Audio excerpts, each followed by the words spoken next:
प्रणाम। मैं राम बंधु तिवारी और आप देख रहे हैं हमारा कार्यक्रम खबरों का कतरन, जहां हम बिहार की राजनीति को सिर्फ दिखाते नहीं समझाते भी हैं। आज का एपिसोड थोड़ा खास है क्योंकि आज मतदान खत्म हो गया है और एग्जिट पोल की झड़ी लग चुकी है। हर चैनल, हर एजेंसी अपने अपने आंकड़े लेकर आ गई है, पर क्या ये आंकड़े बिहार की सच्चाई है या फिर एक और प्री पोल ड्रामा, यही जानेंगे आज हम ठहर ठहर के तर्क के साथ। तो चले शुरू करते हैं।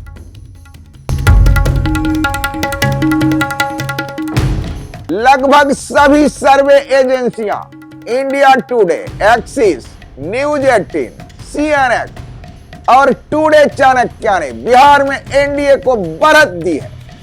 सीट रेंज 130 से 160 तक बताई जा रही है, जबकि महागठबंधन 80 से 100 सीटों के बीच सिमटता दिख रहा है। लेकिन बिहार में ऐसा पहले भी हुआ है, जब एग्जिट पोल ने कुछ कहा और जनता ने कुछ और कर दिया।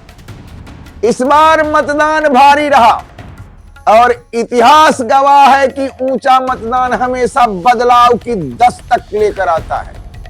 आंकड़े जो भी कहे, एक अनकहा संशय कायम है जो 14 तारीख को स्पष्ट हो जाए। एग्जिट पोल में भले एनडीए को बढ़त मिल रही हो, पर असल में यह नीतीश कुमार की साख की परीक्षा है। उन पर एंटी इनकम्बेंसी साफ झलक रही थी। सड़क से लेकर सोशल मीडिया तक नाराजगी दिखी, फिर भी पोल में वे आगे दिख रहे हैं। फील्ड पर नीतीश कुमार के खिलाफ नाराजगी नजर आने के बावजूद एग्जिट पोल में उनकी बढ़त भाजपा की रणनीति और साइलेंट वोटर के समर्थन को दिखाती है। शायद जनता ने नीतीश को आखिरी मौका देने की सोच रखा है। हालांकि पिछले चुनाव में भी एग्जिट पोल के परिणाम अंतिम नतीजों के भिन्न रहे, इसलिए इन आंकड़ों को थोड़ा संशय के साथ ही लेना चाहिए। असली फैसला 14 नवंबर को मतगणना के बाद ही होगा।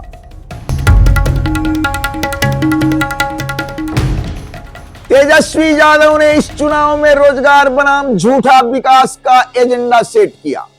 एग्जिट पोल उन्हें पिछड़ता दिखा रहे हैं, पर उनके कैंपेन में भीड़ और युवा जुड़ाव दोनों दिखे। तेजस्वी यादव का असली फायदा एग्जिट पोल में पूरी तरह नहीं दिख रहा, जबकि बिहार का युवा अब जाति से अधिक रोजगार और जॉब कार्ड को प्राथमिकता देता दिखा है। अगर यह वोट तेजस्वी यादव पर विश्वास कर शिफ्ट हुआ है, तो अंतिम नतीजे इससे अलग कहानी बयान कर सकते हैं। हमें यह भी ध्यान रखना चाहिए कि एग्जिट पोल पूर्ण तस्वीर नहीं दिखाते, खासकर तब जब कुछ मतदाता और उनके रुझान जटिल हो गए।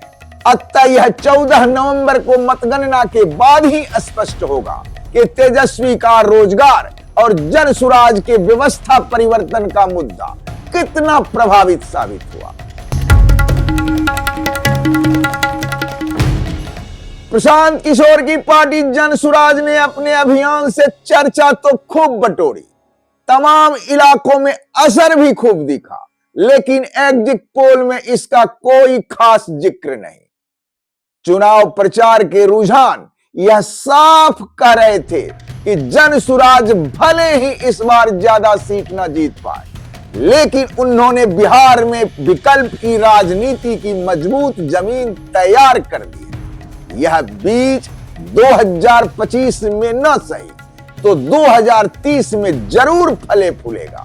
फिर भी इस एग्जिट पोल में जनसुराज को लगभग कोई महत्व ही नहीं दिया गया, जिससे संशय और गहरा हो गया है कि क्या वास्तव में उन्हें वोट मिले हैं या नहीं। इस संशय का अंत 14 तारीख को परिणाम आने के बाद ही संभव होगा। इस इस बार महिला वोटिंग प्रतिशत कई सीटों पर पुरुषों से आगे रहा है। चुनावी विश्लेषकों का मानना है महिलाओं ने या तो सुरक्षा और स्थिरता पर वोट किया या महंगाई और रोजगार पर। अगर महिला वोट एनडीए के तरफ गया तो एग्जिट पोल सही ठहर सकते हैं, लेकिन अगर उन्होंने बदलाव के नाम पर वोट डाला तो 14 नवंबर को कहानी पलट सकती है।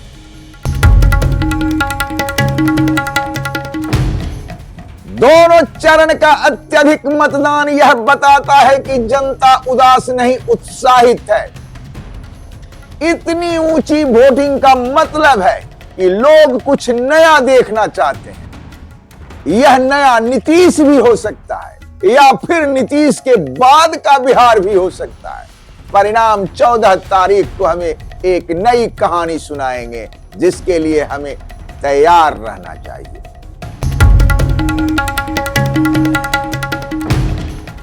एग्जिट पोल में कहा गया कि पारंपरिक जातीय वोट बैंक टिका रहा, लेकिन जमीनी रिपोर्ट कहती है वोट अब सुविधा और उम्मीद पर जा रहा था।